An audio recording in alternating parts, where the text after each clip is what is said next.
bandeirante destemido, o capitão João Bernal, Madre Veiga decidido. Foram guias da bandeira, ai, ai, ao sertão desconhecido.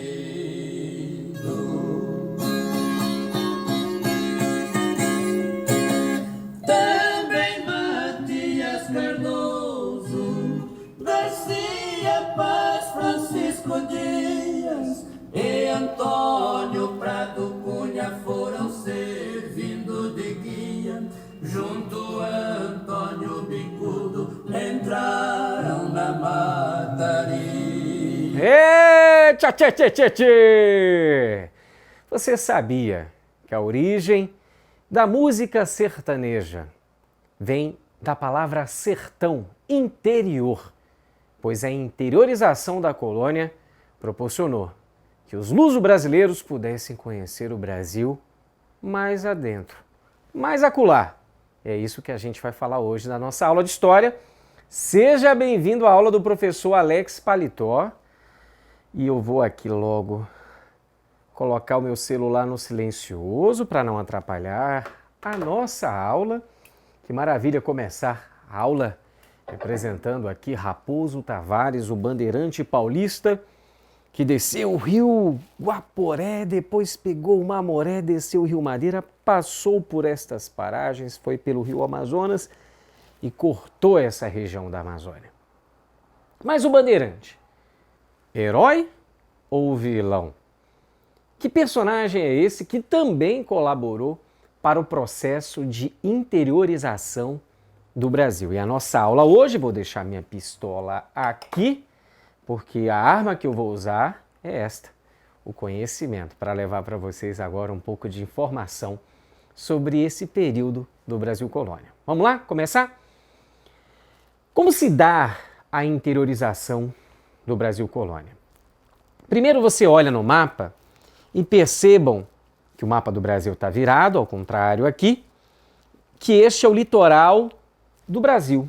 O litoral do lado leste, na região nordeste e sudeste. Veja que a colonização do Brasil, teoricamente, foi uma colonização litorânea. Isso se deu principalmente pela facilidade de deslocamento pelo Oceano Atlântico e também porque a produção açucareira acabou gerando essa colonização, onde aquela região do litoral facilitava o transporte dessa atividade monocultora. Mas são os bandeirantes que adentram ao Brasil pela região de São Paulo de Piratininga, atrás de droga do sertão, de índios para escravizar, infelizmente, e de ouro ou pedras preciosas. Até então se pensava que a colonização do Brasil era uma colonização de siri, andava lateralmente, não adentrava além deste território. São palavras do Frei Vicente de Salvador. Os portugueses eram semelhantes a caranguejos, arranhavam as costas do Brasil. São os bandeirantes paulistas que vão encarar através da região de São Vicente a capitania fundada ali pela figura de Martins Afonso de Souza a partir de 1534. Eles que vão adentrar cada vez mais no interior do Brasil.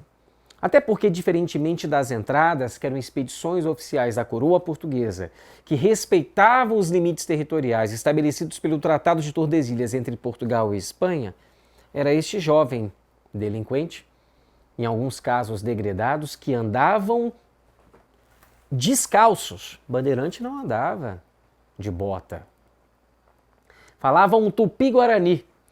Eram às vezes associados a uma selvageria muito maior do que supunha ser os índios também serem selvagens.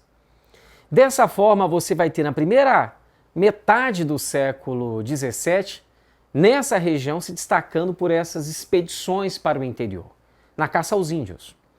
Então, os bandeirantes, cada vez mais desafiando a autoridade portuguesa e da coroa espanhola, ultrapassam os limites do Tratado de Tordesilhas e passam a conhecer, antes mesmo do que as autoridades portuguesas, as riquezas naturais que existiam em regiões que pertenciam à Espanha, como Rondônia, Mato Grosso e Mato Grosso do Sul, que eram regiões, teoricamente, da Espanha, porque estavam além do Tratado de Tordesilhas.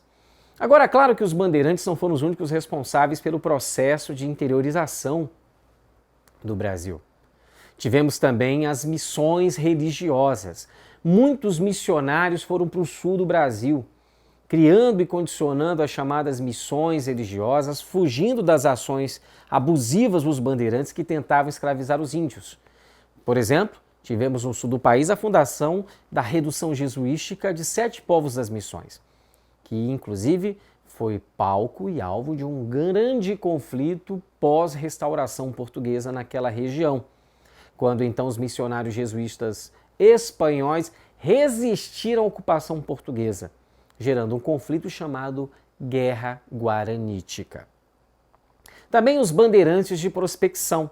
Na segunda metade do século XVII, você vai ter a intensificação do esforço pela busca de metais preciosos no interior da colônia.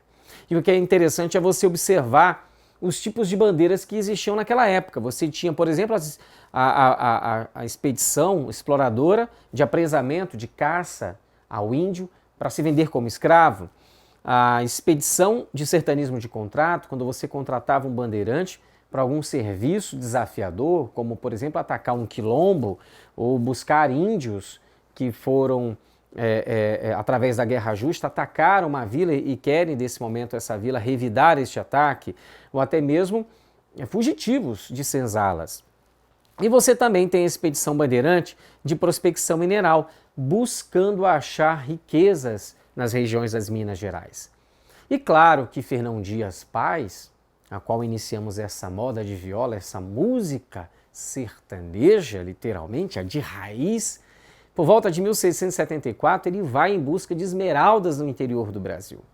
E a localização das primeiras jazidas de ouro serão encontradas nas Minas Gerais, ou nas Minas de Ouros, por volta de 1693, pela figura de Antônio Rodrigues de Arzão, também um bandeirantes.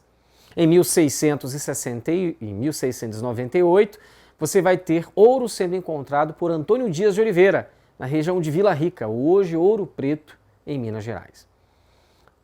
Outra iniciativa de possibilitar a interiorização do Brasil e garantir o princípio do uti possidetis para a coroa portuguesa, que em latim significa a terra de quem a ocupa, também foram organizadas moções na perspectiva de levar autoridades da coroa portuguesa, missionários, colonos, degredados, militares, escravos, indígenas, nessas expedições fluviais, em batelões, saindo de São Paulo e adentrando no centro-oeste do Brasil, colaborando para a formação de pousos, localidades e arraiais ao longo dos rios dessa região da Amazônia.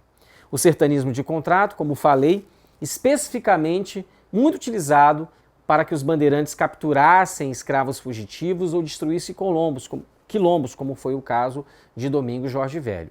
E o grande exemplo do Domingos Jorge Velho foi que ele matou uma das principais lideranças do Quilombo dos Palmares, a figura de Zumbi dos Palmares. Os bandeirantes também intensificaram a possibilidade de mineração do Brasil, até porque, além da ocupação das Minas Gerais, por conta da Guerra dos Emboabas, esses bandeirantes acabaram indo para a região de Goiás, de Tocantins, Mato Grosso do Sul e o sul de Rondônia. A população brasileira nesse período saltou de 300 mil habitantes para 3 milhões de habitantes, por conta da descoberta do ouro. Então as fronteiras brasileiras começam a passar por um novo desenhar, por uma nova formatação, por uma nova delimitação. Então no século XVIII foi fundamental para o estabelecimento de novas fronteiras que vão separar agora essas possessões que eram divididas pelo Tratado de Tordesilhas e que agora será substituído por um novo tratado, o Tratado de Madrid, em 1750, pós o período chamado de União Ibérica, quando a coroa espanhola assumiu o governo do Brasil com o governo português, com a morte do seu representante, o seu rei, o cardeal Dom Henrique. A partir daí, tudo era de um único dono, a Espanha. Não havia mais a necessidade de respeitar o Tratado de Tordesilhas e aí os bandeirantes ultrapassavam esses limites territoriais. Mas quando acaba a União Ibérica, é gerado um problema. E agora? A terra é de quem? Isso a gente vai ver mais para frente. Como principais pontos para esse processo de expansionismo e interiorização, a gente tem também a ampliação da fronteira para o oeste, através da bacia amazônica. Os bandeirantes vão usar os rios da Amazônia, Rio Negro, Rio Juruá, Rio Madeira, Rio Amazonas, Rio Tapajós, para interiorizar ainda mais o processo de ocupação. Também a ampliação da região central, através da atividade de pecuária, ali na região de Goiás. A pecuária vai se desenvolver e se intensificar principalmente para abastecer as regiões de mineração, as regiões auríferas. Também tivemos a anexação dos 7 povos às missões, no sul do país, a entrega da colônia de Sacramento aos espanhóis, o que seria hoje a região do Paraguai. Tudo isso levou ao processo de expansionismo e de interiorização do Brasil através, principalmente, da ação dos bandeirantes. Bom, pessoal, a aula hoje é curtinha.